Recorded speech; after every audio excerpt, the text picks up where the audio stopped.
किसी को कुछ देख नहीं रहा। तो ऐसे लोगों को उजागर करना, ऐसे लोगों के बारे में बातें करना, ये व्यंग में बताई जा रही है। अब व्यंग में क्या होता है, जैसे हमारे एक कोई मोहल्ला है, किसी एक घर में चोरी हुई, तो वो तो जिसके घर में चोरी हुई वो तो सक्रिय हो जाएगा, लेकिन आसपास के लोग निष्क्रिय हो जाते हैं। तो ऐसे निष्क्रिय लोगों को जगाने का काम व्यंग करता है, क्योंकि कल को उसके घर में चोरी हो सकती है। इस तरीके से व्यंग को आप समझ रहे हैं, समाज को जगाने का काम करता है, अमानवीय कारणों को उजागर करता है। अब हमारे यहाँ सबसे पहले हुए कबीरदास, उसके बाद प्रेमचंद, उसके बाद श्री हरिशंकर परसाई ने 36 साल लेखन दिया और पूरे समाज का एक एक चीज़ को उन्होंने उजागर किया। बहुत कम, क्योंकि वो व्यंग लिखते थे और शासन के खिलाफ, समाज के खिलाफ, बड़े बड़े लोगों के खिलाफ लिखते थे, इसलिए बहुत कम उनका जो प्रकाशन पाठ्यक्रम या इसमें हुआ है। लेकिन जो लोग जानते हैं वो उनके बारे में उनके बारे में समझते हैं कि उन्होंने क्या कितना बताया। अब ये देखें, ये श्री हरिशंकर परसाई का जन्म 22 अगस्त 1922 को जमानी गांव, जो इटारसी के पास है, वहाँ पर हुआ था। और उन्होंने पूरे अभी 100 साल हो गए हैं, तो ये 100 साल का युग है, ये परसाई का युग क्या है, क्योंकि पहले व्यंग को साहित्यिक विद्या नहीं माना जाता था, लोग गुमनाम नाम से लिखते थे। इन्होंने भी गुमनाम नाम से लिखा, सुकरात के नाम से लिखा, कबीरा खड़ा बाजार के नाम से लिखा। लेकिन भवानी शंकर तिवारी के द्वारा इनको बोला गया कि नहीं, जब इनकी लोकप्रियता बढ़ी तो इन्होंने फिर अपने नाम से लिखना शुरू किया। इसको पहले साहित्यिक विद्या नहीं मानते, ये हरिशंकर परसाई जी ने इसको साहित्य का दर्जा बुलाना दिया।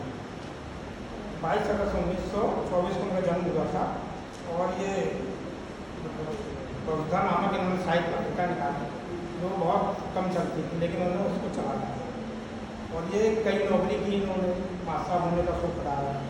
और इसके बाद इन्होंने जो समाज के खिलाफ, खासकर जो शासकीय वर्ग था उसके खिलाफ लिखते थे, तो उनको कई बार कष्ट का सामना भी करना पड़ा। उनके जो प्रसिद्ध कालम है, जैसे दैनिक देशबंधु में ऊँचे सरपाई से बहुत लोकप्रिय हुआ। इसके अलावा नई दुनिया में सुनो भाई साधो, नई कहानियाँ, पांचवा कालम, ये सब प्रचलित हुआ।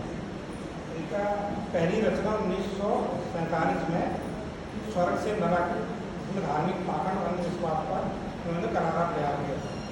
मध्यम वर्गीय लोगों में झूठी सांस मानने की अलग कर इन्होंने गहरी चोट की कुरीतियाँ, जड़ परंपरा, पाखंड, फैशन पर अवसरवादिता, झूठा मान सम्मान, चुनावी व्यवस्था, राजनीतिक काम, स्वार्थ, भ्रष्टाचार, धर्म, शिक्षा, स्वास्थ्य, होड़बाजी, भाई भतीजावाद, चरित्रहीनता पर कटीले और तीखे प्रयास किए। ये मार्क्सवादी विचारधारा से प्रभावित थे। लेनिन, चोखो, गोरकी इनकी पसंद है। इनके द्वारा खोखली होती जा रही राजनीतिक, सामाजिक, आर्थिक व्यवस्था में स्थित मध्यम वर्गीय वर्ग की वेदना, कष्ट, सच्चाई प्रकट की। इनका जो हीरो था मध्यम वर्गीय था, इनने मध्यम वर्ग को उजागर किया और मध्यम वर्ग के लोगों के जो कठिनाइयाँ थी उसको बहुत लोगों के सामने प्रस्तुत किया। इनकी भाषा समान थी, रचना जनजीवन की बोली में इनके दर्शन होते थे। एक एक शब्द में व्यंग और तीखापन प्रकट होता था।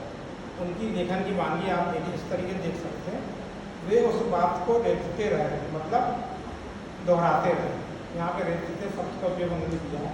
इसी प्रकार पैसे में बड़ा विटामिन होता है, यहाँ ताकत की जगह विटामिन शब्द का उपयोग किया गया। बुढ़ापे में बालों की सफेदी के लिए कहा गया सिर पर घास फूल होती है। अपन जो खेतों में देखते हैं सफ़ेद सफ़ेद घास हो गया थी, उसको उन्होंने बताया। कमजोरी के लिए टाइफाइड में सारी बादाम उतार दी, यहाँ पे बादाम ताकत के लिए बताया गया। मौसी टर्राई मतलब चिल्लाई, आंसुओं की धारा लग गई की जगह अश्रुपात होने लगा, जैसे शब्दों को प्रयोग किया। वे सुधार के लिए, बदलने के लिए लिखते थे। सामाजिक अनुभव के बिना सच्चा और वास्तविक साहित्य नहीं लिखा जा सकता, इसलिए उन्होंने जो समाज में भोगा था उसको लिखा।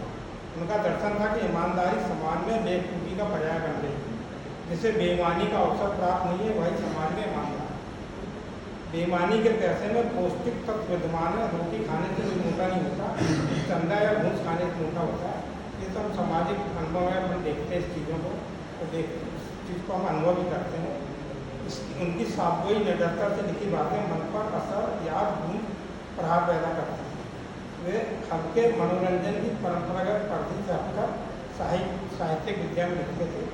ऐसा नहीं कि उसके पहले व्यंग्यकार नहीं थे, भारतेंदु हरिश्चंद्र, दीपी श्रीवास्तव आदि व्यंग्यकार भी, परंतु कोई भी व्यंग्यकार शुद्ध रूप से व्यंग्यकार नहीं कराना चाहता, इसलिए सिर्फ हरिशंकर परछाई के समय से ही व्यंग्य विद्या को साहित्य विद्या दी गई।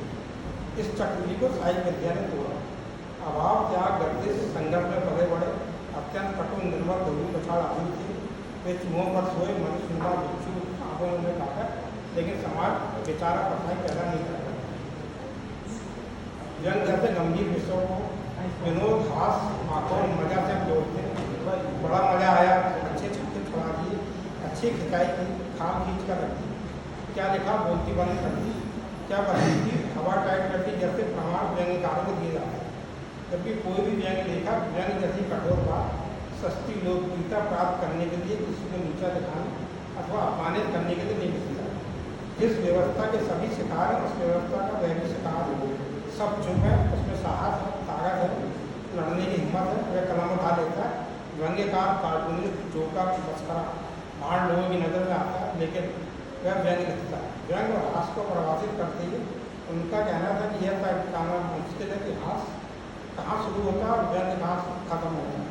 उन्हें व्यंग्य में हंसी जा सकती है, उसमें वह हास्य नहीं हो जाता। मुख्य बात है वर्णित उद्देश्य का सारोकार। व्यंग्य में बातें सरल सीधी नहीं रहती, वक्रता लिए चेतना पर चोट करती है। उनका मानना था कि पीड़ित, मजबूर, गरीब, सरेदे, विकृति का शिकार, नारी, नौकर आदि को हास्य का विषय बनाना रुचि है। लेखक को ये विवेक होना चाहिए कि किस पर हंसना है, किस पर रोना है, पीटने वाले पर नहीं हंसना, पिटने वाले पर नहीं हंसना, विवेक ही हास्य।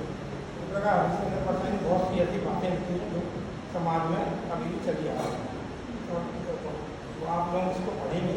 उनको विकलांग सभ्यता के दौर के लिए साहित्य अकादमी पुरस्कार मिला था, और बहुत सी किताबें हैं उन्होंने अपने जीवन काल में हरिशंकर परछाई रचनावली लिखी थी, और जो उन्होंने व्यंग्य लिखे उसमें निबंध का समावेश किया।